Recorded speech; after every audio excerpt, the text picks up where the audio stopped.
Bon, hein. Mais ceux qui sont encore là, ceux qui n'ont pas encore envoyé, vraiment, ça ne vous concerne pas. Donc, si tu avais déjà envoyé tes documents, il n'y a pas de problème. Mais si tu n'as pas encore envoyé... Les amis, j'espère que vous allez bien. Quant à moi, ça va super bien.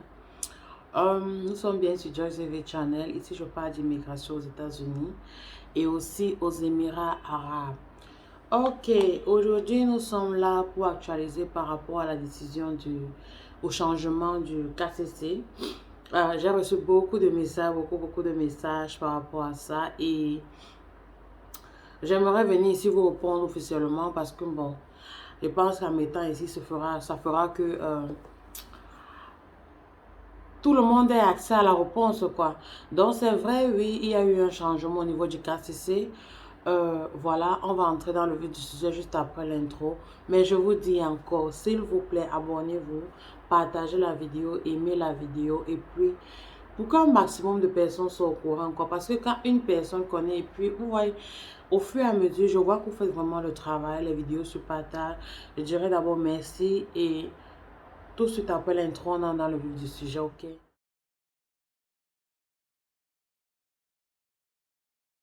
Donc voilà, oui, en fait, il y a eu changement au niveau du KCC. Ça a été fait le 9 décembre 2021, où le KCC disait, je vais mettre le site officiel. Vous aurez juste à cliquer pour ceux-là qui aiment lire, comme ça vous pouvez vérifier l'information. Donc, vous pouvez vous rendre sur le site du gouvernement américain, là-bas vous verrez tout. Donc, le changement, c'est quoi? Vous n'aurez pu envoyer vos documents, les documents de vérification. C'est DQ, something like that, yes. Vous n'auriez pu envoyer vos documents au KCC. Tout ce que vous avez à faire maintenant avec le KCC, c'est juste remplir votre DS-260. Une fois que tu as rempli la DS-260, tu attends juste que l'ambassade schedule ton interview. Donc, avant, ça se faisait comment? Tu devais d'abord, une fois que tu es sélectionné au hasard ou bien aléatoirement, tu devais, euh, tu devais envoyer ta DS-260, remplir ça en ligne et puis maintenant soumettre les documents euh, qui prouvent ta qualification, en fait, qui prouvent ton éligibilité au KCC. Mais maintenant, tu n'as plus à faire ça. Depuis le 9 décembre, ce n'est plus en vigueur. Donc, bon, c'est vrai qu'ils ont mis que c'est un programme pilote, quelque chose qu'ils vont faire pendant un temps pour voir si c'est avantageux ou pas au gouvernement. Mais pour le moment, c'est ça qui est. Donc, il s'agit de quoi? Comme j'expliquais, une fois que tu as envoyé, tu as rempli ta DS-260 en ligne, rassure-toi que les informations que tu mets dans ta DS-260 là, ce sont les informations que tu peux prouver. Il faut qu'on soit bien clair là. Il faut que ce soit les informations que tu peux prouver. Une fois que tu remplis ça, tu n'as qu'à attendre que l'ambassade schedule programme ton interview. Donc, je dirais que c'est une bonne et une mauvaise nouvelle. Pourquoi? Parce que voilà, bon dans le sens que les interviews seront plus rapides, vu que ça va aller maintenant plus sur le case number, comme je disais. Donc, vous voyez que ce sera vraiment rapide. Et maintenant, mauvais, pourquoi? Moi, en fait, c'est ce que je trouve que ça peut un peu créer un frein. Mais ça, c'est pour les personnes qui n'ont pas leurs originaux ou bien qui ont menti certains trucs. Donc, ce sera mauvais parce que là, maintenant, c'est le consul qui va décider de vous donner le visa, lui et lui seul. Avant, c'était toujours lui qui donnait le visa, mais seulement que maintenant, vous n'auriez plus à... Donc, je ne sais pas comment dire ça. Vous n'auriez plus à envoyer les documents. Genre, peut-être s'il y a un document qui miss, on va vous dire envoyer. Sinon, ce sera directement face à votre destin. Là, à l'ambassade, le consul va vous demander ce qu'il faut. Et rassurez-vous vraiment que vous avez les documents qu'il faut. Rassurez-vous. Quand l'ambassade vous envoie vous envoie la lettre, l'email quoi, pour programmer votre interview, généralement, ils vous disent dans l'email tous les documents dont vous devez soumettre. Mais moi, je dirais ceci. Prenez tous les documents qui prouvent que c'est vous. Prenez tous les originaux et les copies, les photocopies. Prenez tous les documents qui prouvent que c'est vous. Vraiment, vraiment. Parce que c'est vrai, quand le consul vous remet vos interviews et il décide peut-être de vous donner le visa ou non. S'il dit non, que peut-être vous avez oublié un document important. Ce qui trouve important, ça va dépendre du consul. Parce que ce qui est important pour un consul n'est pas forcément pour un autre. Donc, si vous avez oublié un document où il demande, vous pouvez demander et que c'est à l'origine de votre refus de visa. On parle ici de refus de visa. Si c'est à l'origine de votre refus de visa, vous pouvez demander au consul, s'il vous plaît, pourrais-je venir demain, après-demain, en fonction de sa disponibilité, avec le document dont j'ai oublié. Maintenant, ça va dépendre de lui s'il va dire oui ou non. Et encore, je voudrais rappeler ici, s'il vous plaît, quand vous partez aux interviews, soyez serein. I know it's stressful, but je sais que c'est pas facile, genre, je vais mettre une parenthèse, je vais vous expliquer. Au fait, ma procédure à moi, je n'avais pas soumis de documents au KCC. J'avais rempli ma DS 260 et je dis toujours, je rappelle que j'avais un case number relativement bas. J'étais dans les 2000 something like that, donc très très bas. Donc dès que j'avais rempli ma DS 260, on m'avait envoyé, l'ambassade m'avait envoyé le mail qui me disait dans quel hôpital je devais aller faire mes examens et puis me donnait aussi la liste des documents dont je devais, on dit quoi, prévoir, yeah.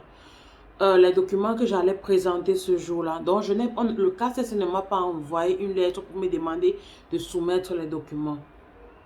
Donc, voilà, ça dépend, je veux dire, aujourd'hui, c'est officiel. Avant, c'était, le KCC envoyait les lettres à certains, n'envoyait pas à d'autres. Mais aujourd'hui, c'est officiel. Le KCC ne vous enverra plus la lettre vous demandant les documents. Donc, cela faisant, moi, je n'avais pas reçu ça, comme je vous disais. Une fois que j'avais reçu ma lettre de l'ambassade, je suis allée à l'hôpital. Généralement, l'hôpital, c'est 3 semaines avant votre interview. Vous allez, rappelons ici que le résultat de l'hôpital se remet à l'ambassade sous pli fermé. N'ouvrez pas cette enveloppe-là. Donc, une fois que j'avais reçu mon interview, j'avais été programmée, je suis allée dans l'hôpital. J'ai fait les examens dont ils m'ont demandé. Je me suis rendue à l'ambassade le jour de mon interview avec les documents dont ils m'avaient demandé. Donc, pour dire quoi? Pour revenir à ce qui va se passer maintenant. Donc, en fait, on est maintenant là, c'est comme ma procédure s'est passée que ça va se passer pour tout le monde. Donc, ce que vous avez à faire, c'est quoi? Une fois que vous avez déjà rempli votre DS 260 en ligne, vous n'avez qu'à attendre. Une fois que vous recevez la lettre de l'email de l'ambassade, ils vous diront quels sont les documents que vous devez leur procurer, ok? N'attendez pas la dernière minute, vraiment. J'ai fait une vidéo par rapport aux documents à présenter le jour de l'ambassade, en fonction de chaque cas, en fonction de si tu es célibataire, si tu es marié avec les enfants. Je crois que ce sont les 3 figures.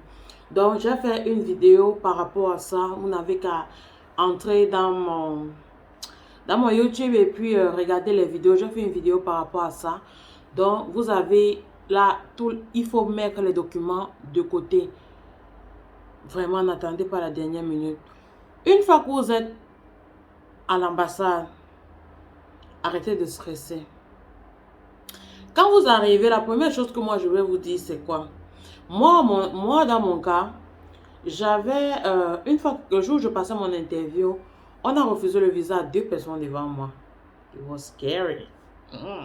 It was so scary. So, quand j'ai vu ça, j'ai dit, ah, peut-être qu'aujourd'hui, là, le monsieur, là, lui, refuse seulement les visas. Et c'était un consul, en fait. Donc, lui, il a refusé le visa à 2 personnes. Donc, du coup, comme les numéros s'affichaient, je disais, Seigneur, ne m'envoie pas chez celui-là. Ne m'envoie pas chez celui-là. Donc, en fait, s'il y avait même possibilité de rentrer derrière pour jouer au niveau des numéros, mais est-ce que tu connais qui va se libérer avant qui? Donc, moi, j'étais seulement là. Et avant ça, dehors, je me suis rendu compte, comparé au dossier des autres personnes, je n'avais pas, voilà, je n'avais pas quoi? Oui, ma lettre de sélection, ce qu'on dit, oh, you are randomly selected, je n'avais pas ça. J'ai commencé à stresser déjà là-bas que, oh, voilà, les autres devises ont ça, moi, je n'ai pas. Pourtant, ils ne m'avaient pas demandé ça. Donc, vraiment, mettez toutes les chances de votre côté, renseignez-vous avec les autres prenez tous les documents. We never know, ok? Donc, quand j'étais là, je stressais déjà et puis j'ai vu la refuser le visa à 2 personnes. Donc, je voulais à tout prix rentrer derrière. Je me disais que, ah, et si le monsieur me refusait aussi le visa? Mais, Dieu voulant, c'est lui qui m'a interviewé. Quand il m'appelle, quand je vois c'est le ticket que j'ai en main qui s'affiche sur sa fenêtre, je dis que, voilà, c'est fini aujourd'hui là, il n'y a plus rien à faire. Il n'y a plus rien à faire, donc, mais voilà, je me rends devant lui, il me dit, good morning, je dis bonjour. Donc, déjà ça, c'est important que je vous le dise. Oui, que je vous le dise. C'est ça, non? Quand vous entrez à l'ambassade, ne soyez pas dans le genre, je ne connais pas l'anglais, est-ce que c'est, ou bien commencer à bûcher les phrases que vous allez dire là-bas. Non. Quand vous arrivez là-bas, quand ils disent good morning, là, dites bonjour. Si c'est quoi que vous parlez, répondez avec la langue où vous sentez le mieux. Ok? Donc, quand il m'a dit ça, je lui ai dit aussi bonjour. Il m'a demandé, il m'a posé les questions qu'il allait me poser. Et puis, il m'a donné le visa. Et à côté de moi, à côté de moi, on est en train de refuser le visa à quelqu'un. Alors que le monsieur qui voulait aller chez lui là, parce que lui donnait les visas depuis tout à l'heure. Et puis du coup, il refusait le visa à la demoiselle qui était juste posée là devant, à côté. J'ai dit, ah, ça c'est quoi? Donc en fait, ça ne dépend pas du consul. C'est juste pour vous, je vous raconte ça pour vous faire comprendre que c'est en fonction des documents. Si vous avez vos documents réels, vous n'avez rien à craindre. Comme j'ai dit, j'ai une vidéo qui parle des documents à fournir. Donc, si vous avez vos documents, vous n'avez vraiment, ne stressez pas pour ça. Donc, on fait le résumé de cette vidéo. Le KCC est maintenant juste chargé pour la DS 260. Ils ne sont plus là pour vous envoyer les emails par rapport à voilà les documents à fournir. Non, pour vérifier les documents d'éligibilité. Non, ils ne font plus ça. Pour le moment, ils n'ont pas encore décidé que ce sera comme ça forever, but from now, it's like that, ok? So, ils ne le font plus. Tout ce que vous avez à faire, c'est soumettre votre DS260. Une fois que vous l'avez fait, allez attendre votre interview à l'ambassade. Une fois que vous avez ça, respectez les consignes pour pouvoir donner les documents dont ils vont vous demander à l'ambassade. Et surtout, ne bégayez pas là-bas. Il ne faut pas que quelqu'un qui parle normalement commence à bégayer là-bas. Ok? Soyez serein. D'ici, je vous souhaite bonne chance comme d'habitude. Et puis, n'oubliez pas de partager la vidéo. Ok? Partagez la vidéo que ma communauté, notre communauté puisse s'agrandir. Ok? Posez vos questions. Sentez-vous free, quoi. Ce que moi, je sais, je vous dis. C'est pour vous aider. C'est pour nous aider. Parce que moi aussi, j'ai reçu des aides pour passer bien mon interview. Moi aussi, il faut que j'aide d'autres personnes à bien passer leur interview, ok? D'ici alors, on se dit